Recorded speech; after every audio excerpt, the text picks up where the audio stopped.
afiafia si atua i o mātou loto, e alanga i o mātou loto, i le talitonu ma le whātuatua e pa ia oe sili ese oe la ei oe i le vi inga ma pale oe i le vi inga.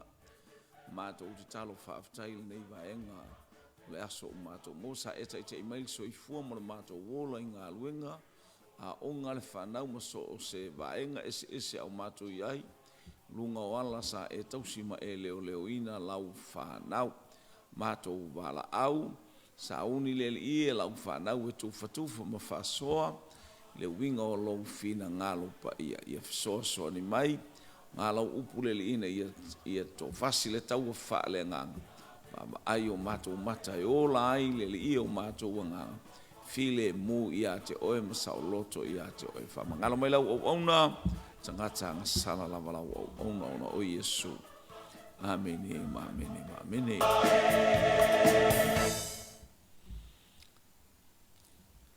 Ia whatalo whātu si o tātou ainga, anga e mai lunga o penga te whailangi, nei vaenga o le afiafi, lau polo kalame, o le taula ngā afiafi, whatalo whātu i le tino keriso, mo le ainga o le whātua tua.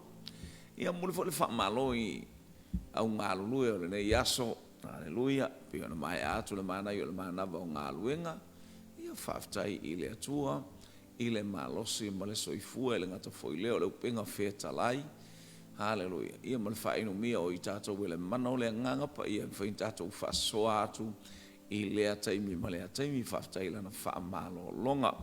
Ia whatalo whatou fwoi upenga ta whailangi, uwhaina maua mai tātou whasoa ngale le i atu le atua, isi o tātou hainga. Manuia le nei a fiafi. O tu e mui le au le tātou tu e mata atu i ai, ia le li ia whaamalo si ai pe tātou, ma oli ai pe tātou e lea unoa, vi ia le li ole tala i o sua le mta upa suma le wha. Hallelujah. I o sua le mta upa suma le wha. Praise God. Whai upule suma lua e wha pia mai. O le nei ia e tuina mai i a te au le nei maunga. Na whetala i maia e Jehova i le aso. A wā ua e whalongo oe i le aso. Sa i lea mea o sa anaki, ma a ai te tele ua nofo olo. A whaia i a te au Jehova, ona o ma whaia lea ona tutuli a te ilatou, e pei ona whetalai mai a Jehova. Ia le li, o le whiau lea to e moli moli ma tātou whaamalo sei pea, e au mai ai se langona ma se manatu tu mai i a te au le maunga le nā. Wa tātou whaafsanga i ma maunga i lea tafa ma leitu, hallelujah, o mea uma i a te i tātou o lea tātou te whaalongo longo i ai. I lea noa i o maunga ma puea e i lea taimi i leitu aso ma leitu la o a mea uma, o lea tātou te waa ma ai i aiso se me ua wha mapu ea e pe o maunga a. E maali e le tala ua o le taimi e. Na tofi le nu. O leo i o suan tofia le nu. A le vaenga ele mua le na wa ai i ai. Hallelujah. Praise God po le tilo le. Ai male no le tofinga a ai, praise God. A wai se fulu lua i tu ainga. Hallelujah. A mai pise si au mai mole a foi. Mole ainga o le atua. E folinga is fulu tolu i ia le li. E se le mana i o le atua i lau o nanga ma le tatou o nanga i ei fita. E ei whainga tā. E vanu, e a e maunga, vanu te katole atua tu mai a te a ule maunga lana, e le se fia e se maunga, a o la ia no nofo le maunga le tala no iai, o le whanua tonu a le no nofo le whanau, hallelujah, a naki. O le whanua e taua o kiriata a pa, a rapa, o a rapa o le li i le ole, hallelujah. O le tangata le sa ai ma whanofo ina ale whanau lea anaki. Whanua o le tau malo lea.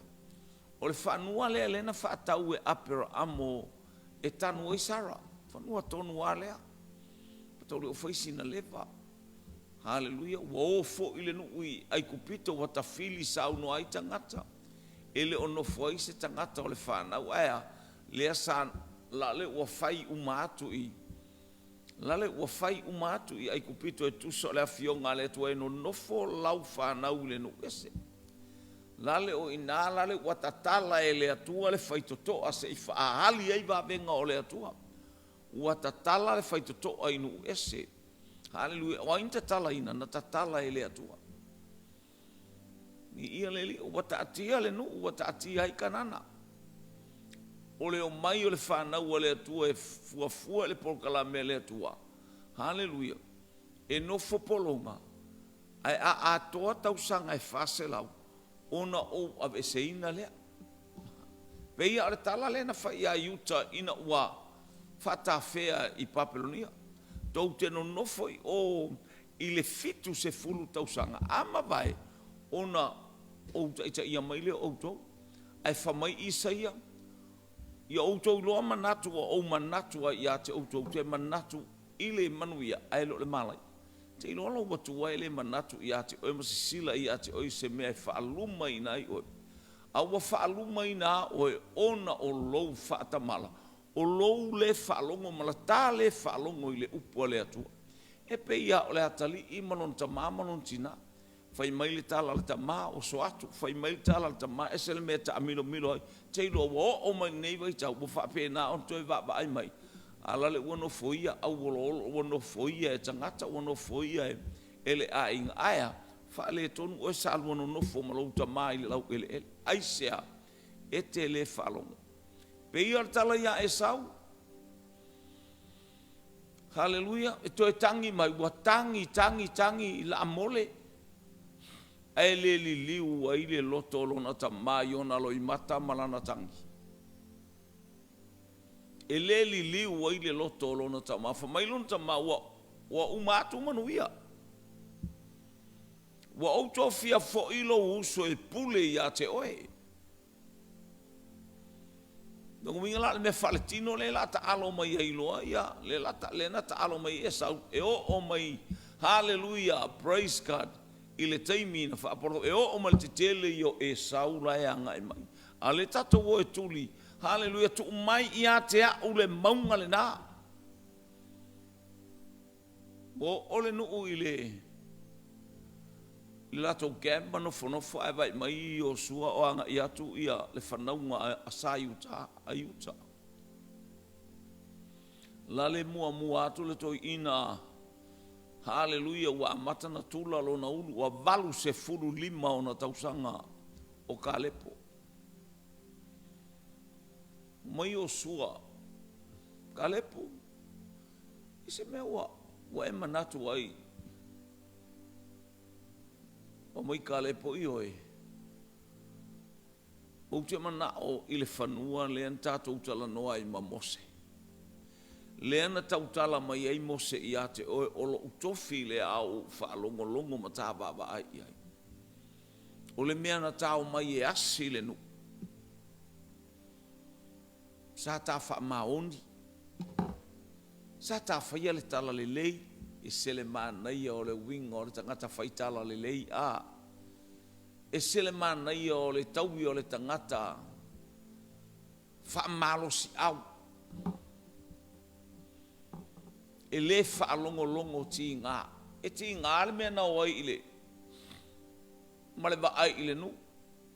E sa o ale tā la tangata ia. Ai le anga o i tātou le wa ama i le whaamua ale nu. O e ba ai. Lona winga la o le whaamatalanga tātou te watu ma i tātou. O le whaamatalanga fo ile nā tātou te manu anu ai. O le whaamata langa foile na e tū manu malo ai Israel. Olua i tangata ia, olua i sipai ia na ave. E mafo tatou vai le anoanoa'i o sipai so o sto'aiga sipai o alu nei i atu nu'u ma le atafa ma le itu e o'o fo'i tonu a'aiga ua o'o mai lava ia i tatou e pei au sipai fo'i ai o te fa'alogotu ua toe manumālo le sipai i le ase mea pe o se tala se fa'amanatu atu ae mo mea faigauō e o avava'ai atu o le to'alua o le isi sala ae a le ua aloloa le sipai ala le ua atu la le ua toe nonofu mai le sipai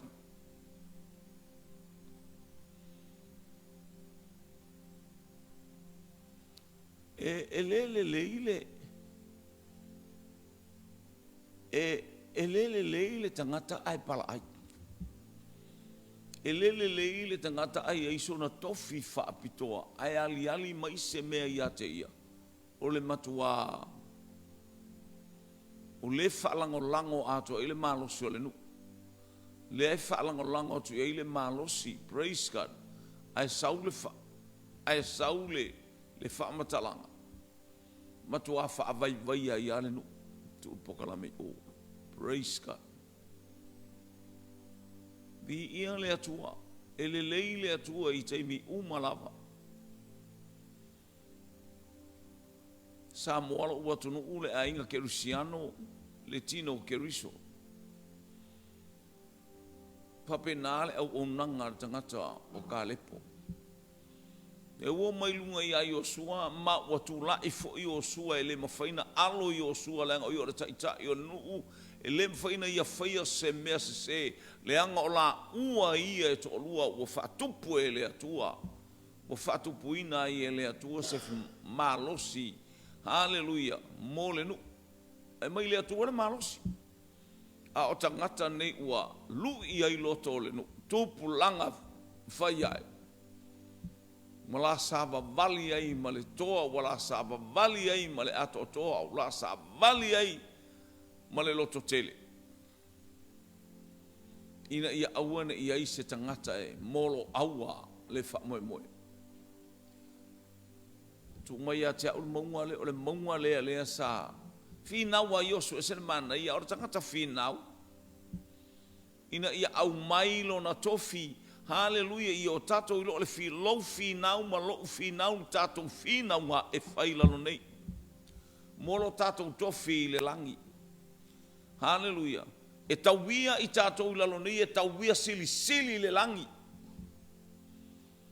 mea uma e vai le manuia o le atua haleluia o angai mai e sili lou manuia i le langi ona o lou tuuina atu i le atua le viinga o lou fa'amuamua ma e sitia le viinga o le atua e pei o le nei afiafi ua e tau mai tiu te mawhaiva o ngā luenga o ai lava so o se tasi o ilunga o penga ta whailangi haleluia fa'amanuia atu le atua ia ate oe o whaiva alo filima o au ngā luenga o lau au nanga ma lau tautua ele o pongi sā fofonga o le langi o wa o fofonga o Yehova o lo fetau fetulia e le lalo langi uma sos e ngā yoinga e te whaia mailong loto e tafe haleluia mapuna e le winga o le alofa o lo o sila fia e le atua mea uma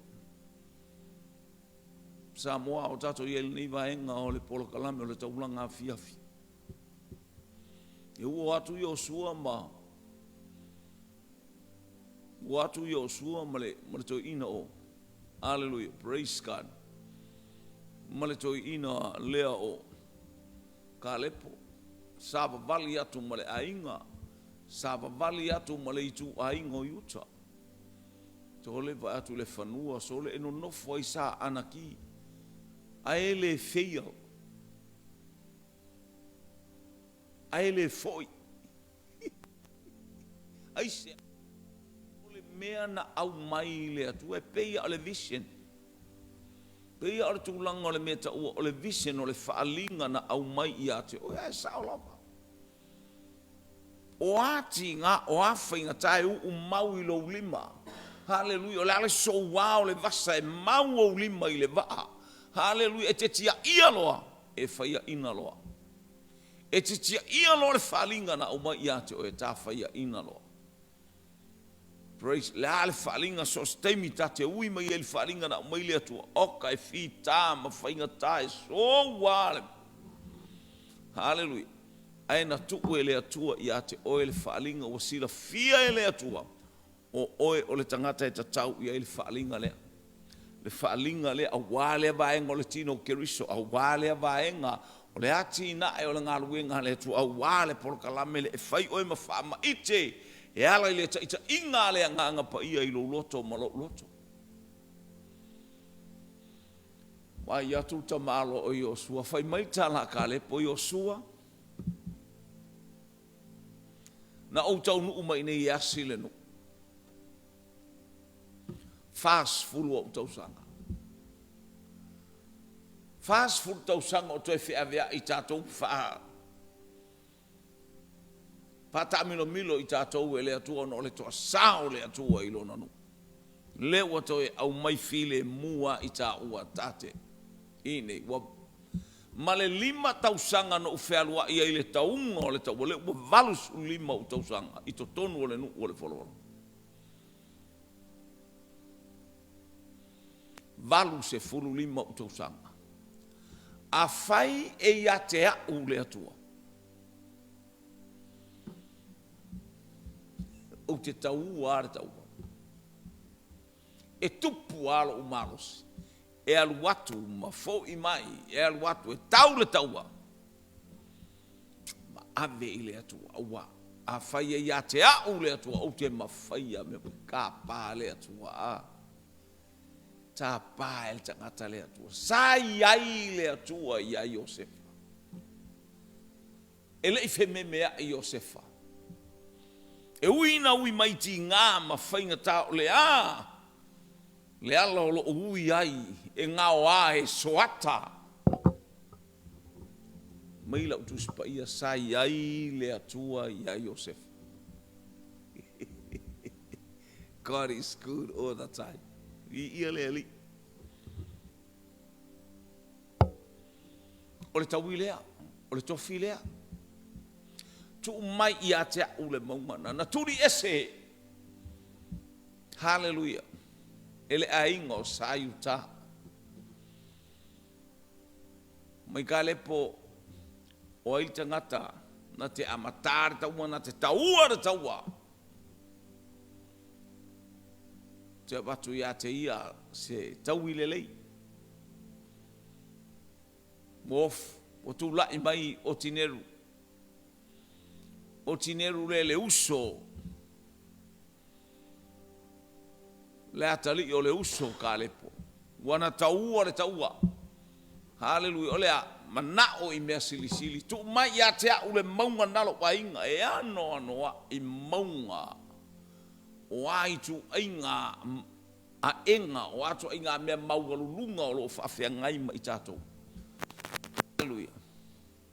Pēnu whatuele i popole le tangata o le atua.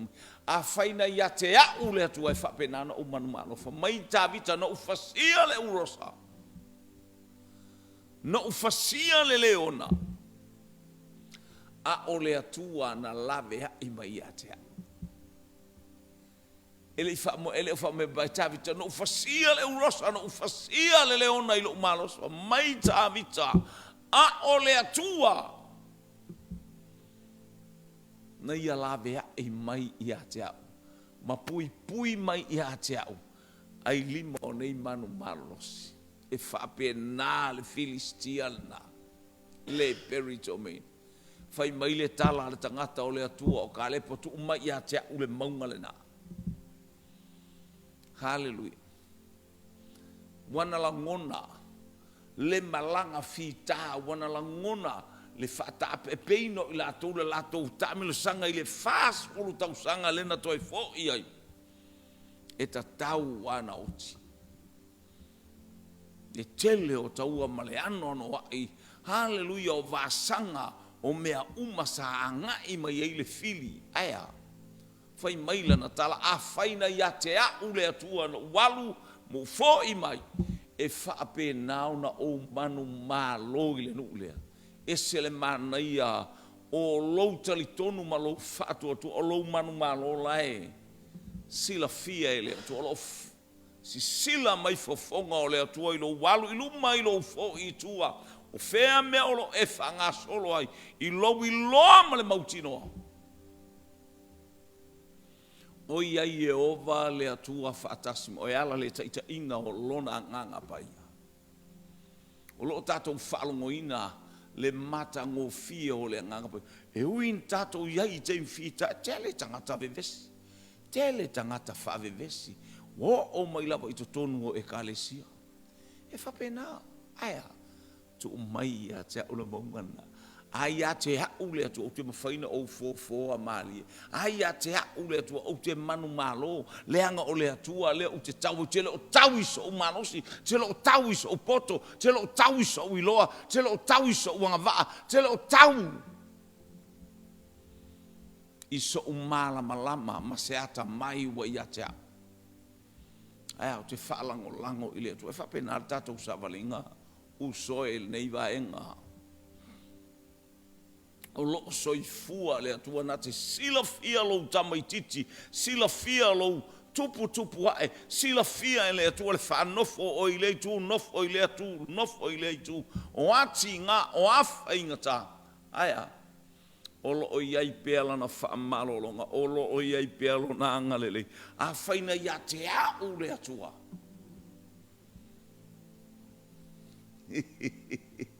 ma o manu whapena ona o manu malo ina le taua ni ia le li o le nuulea e ta o heperona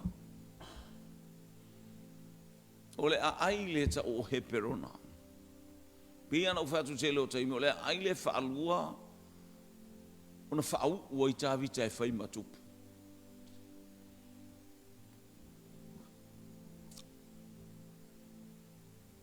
whaunga lona lua o tāwita. Ina ua oti saulo. Nai tati ele lua Samuelu lom ta upe lua por whai upe wha. Ai o mai utaia umalaba. Ma abe tāwita whaanofo i he perona leanga o le a ai. O le a ai o le tausinionga. O le a ai o le whaunga. Hallelujah. Praise God. No foi tangata fi nau ile atua olona tofi te lelo na fatwe ma ai atua ile atua ele ifa moe so na malo se ele ifa moe so na poto e tau ai na fa moe ile atua o ia na ia to fia ma fanga le tele il pisa ia Israel manu ia mo tangata tau mo faie io e mo ia wa mingo fatasi tangata i tonu o le ele. Ai whapena, o le mafu angana al whetaua, o le tele o tangata i tonu o sai tonu, ile nu o Israel. O tau whi tangata la tau te whaoa. Hallelujah, praise God. Ia le a ai, male nu una whapena i kale, po tu umai ia te au le maunga lea. Nai loa le leia kale, po olona tofilea, te lolo wa inga. Sila matautia mai se o onga ia te oe. O le almu i ti ngā mawhainga ta au ta atia mai le langi ma le ola e whaavavau. Wana i loa ma mauti noa le langi ma le ola e whaavavau. O lona tofilea. Na to e sau ato tu mai ia te au le maunga lea. Ai sea, wana i loa o le mele nofo i lona ainga. Wana i loa o le tofi lea o Utah. Hallelujah. Ai Utah lea e. Ai le Utah le leana fai mai tu sia famasino i le ulua i tu sia ale famasino wo mai le nu fetu po ai mo fai mai le tua mua Utah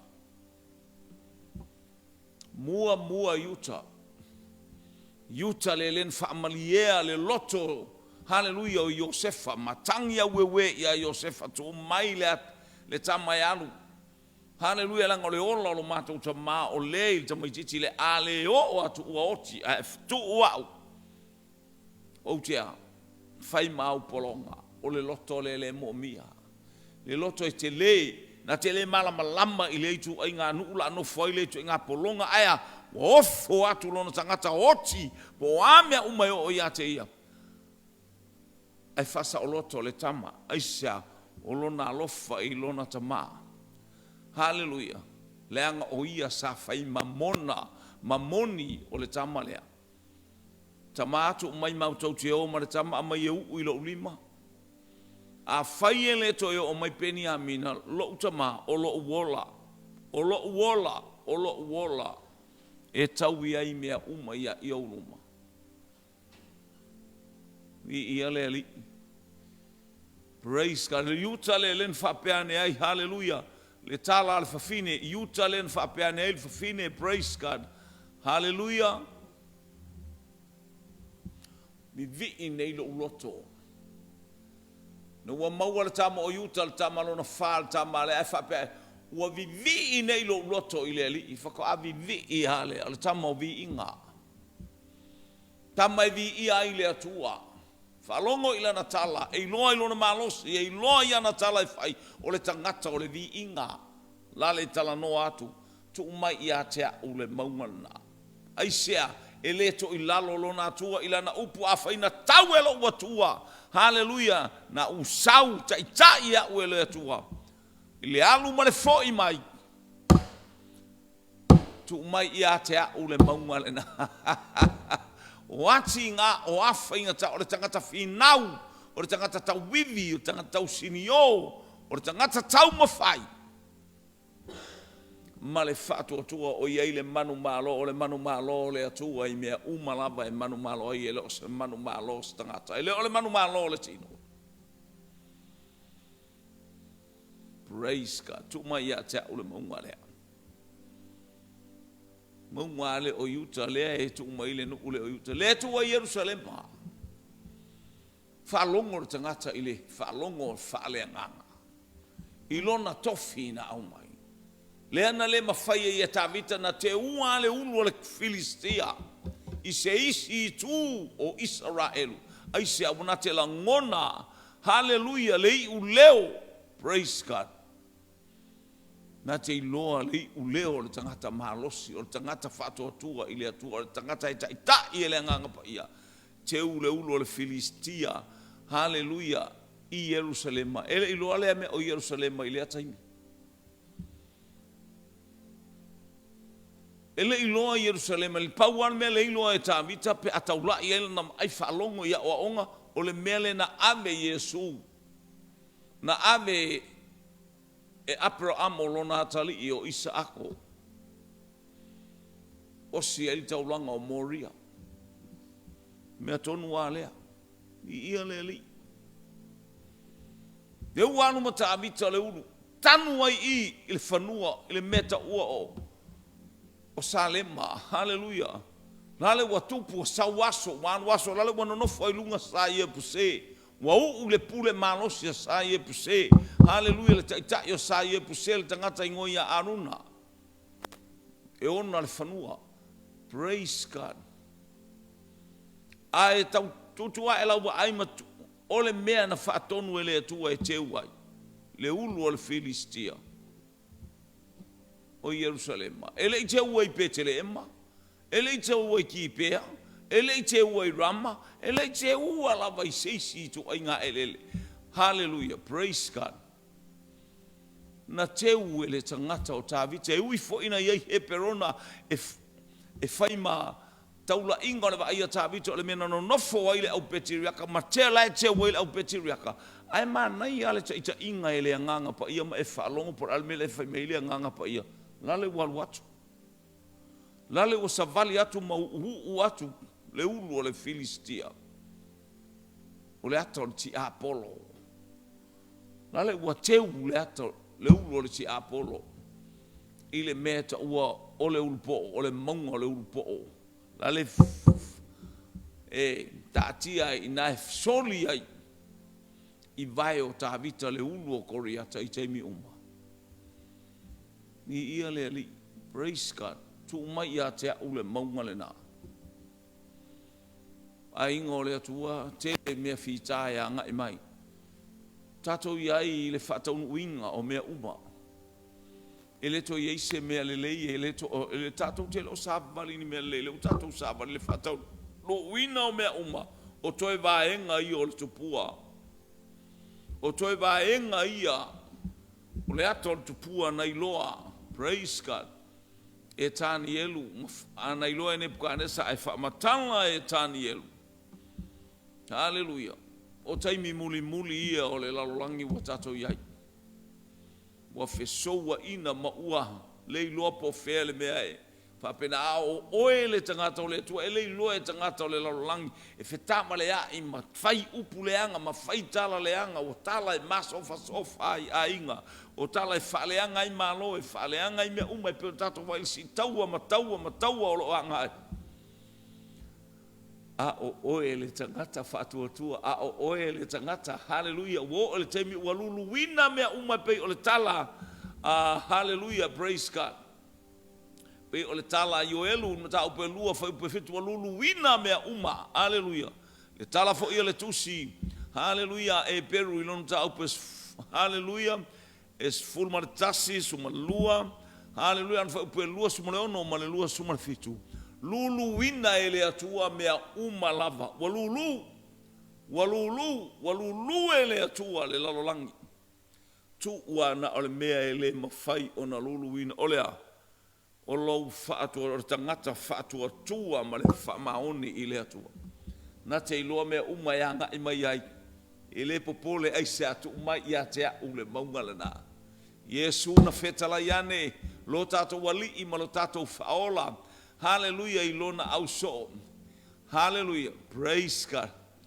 Ina ua mai Yesu ma lona au so. Hallelujah, u fia tau mawhale li i tala le mati. Awana ito e aia e se fua mai a te oe o i le wha mau. To e fo i mai le aso na so ai, ua mate le mati. Ua o i lona ta fua. Mai tala le au so, Yesu.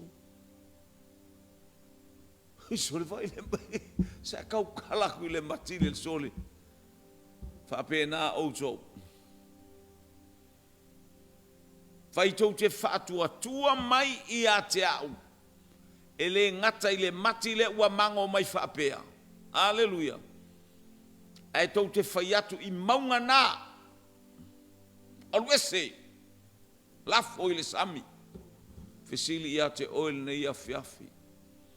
Na e whaalongo i se maunga.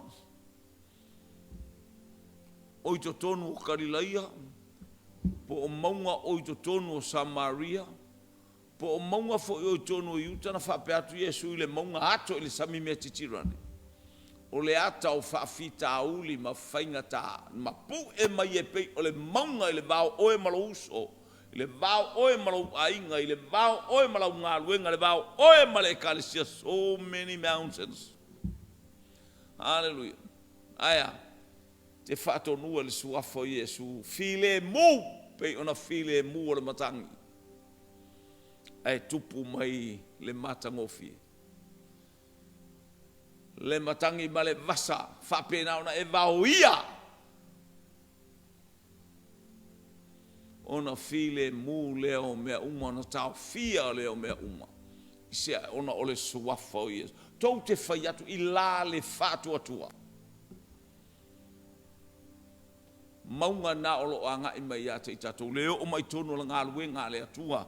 Hallelujah mo le tatou nufa. Ale whaapa ia ina. Ale tu maulo whaatua tua. Ale wha maoni. Hallelujah a tatou ngā lue ngai whai. A tatou le ana i le atua. Ele o le upu ma le ngutu. Al malos. O le mana onga lea ia tupu mai mea uma tātou te whaatina. Tau tala atu.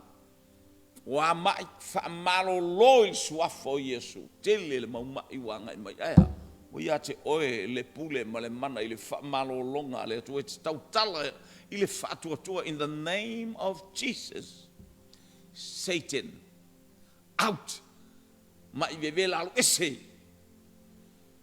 Ngā ngaleanga o te moni malolo file mus waf o Yesu ke se tatou te leo tatou malos la lava i le ingoa la i le ingoa o Yesu ke riso o le awao mea mai watu ina mai ata ule pule i le langi male lalolangi mo ia Yesu Keriso mata i mata upe lua sulvalu pe umal pe sulvalu suluiva na e watu ina mai ia te ule pule male mana utu ina mai Yesu receive mawe o tau le mana pe afio ifo le nganga pa ia. You receive the power and authority. Hallelujah. Pe afio ifo le nganga. E mo mia ina i o tatou iai whaatasi ma le nganga pa ia. Abide with Holy Spirit in every single minute. So se taimi e ao na tatou mafuta futa ma le nganga pa ia. Ina ia tupu le malosi le fai mai ia te maloa ka le po tu mai ia te ule maunga o a maunga o whawhea ngai ma oi te tonu le whale tonu lo a inga o tua oi hallelujah i te tonu fo i o le nuu hallelujah ai ale e ka le sia e te whai atu i le nā maunga alu e seli sua tu mai ia te ule maunga na ai se alanga oi o le tangata while mu mai le atua o e tangata wa pena a faina ia te au le atua i lo usau malo ualu atu fa pena ona o manu malo i mea umala la ingol fato tua le neiva engole il neiva enga hallelujah ole au onanga ye ile anga le lei ole atua ye ile pa ile atua so e tato le no ai hallelujah o fita ma fainga ta le ano no ai o mea fita ia i mai tato aya ese le file muo le alu i le atua. Ese le file muo lo tilo i le atua. Fe masia i solo le tangata fa maualunga ma le tangata po le ata na ole o maunga o le ata o le tangata fa maualunga e te fai atu le maunga na tu mai ia te au. Aisia e te fato nua i suafa o Yesu Keriso. Angale lei mai le atua le isi manu malo. Paulo tato manu malo fa mai Yesu Keriso. E maua outou i puapua ngā ma whainga tā i outou loto te tele. Ua manu malo. O lo manu malo. Ua outou manu malo ai.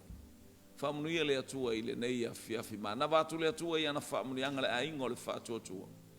Tātou manu malo pe i mea umano lo tātou wali i o Yesu Keriso. Sa mā whamunuia no ainga i lunga upenga te whaila. I mātou te le ma whaia sa mea. A ole au ai o lau fio fatasi ma lau whanau ala le taita inga lo wanganga pa ia. Mātou te wha mawala lalo mo mātou whatau no ina mea uma i le whatua tua mātou te manu malo o le suafa o Yesu Keriso. Le suafa o whatawhile le lalo langi. Hallelujah o e le whaitaua mai i ia Keriso. Aya o le suafa o ia i le manu malo. Fo ia te oile vi inga le wha manu ma le wha netanga ona o Yesu. Amene ma amene ma amene. Lawa wauna e tautua ia te oe ma le nganga wha maua lalo ona o Yesu. Amene ma amene ma amene.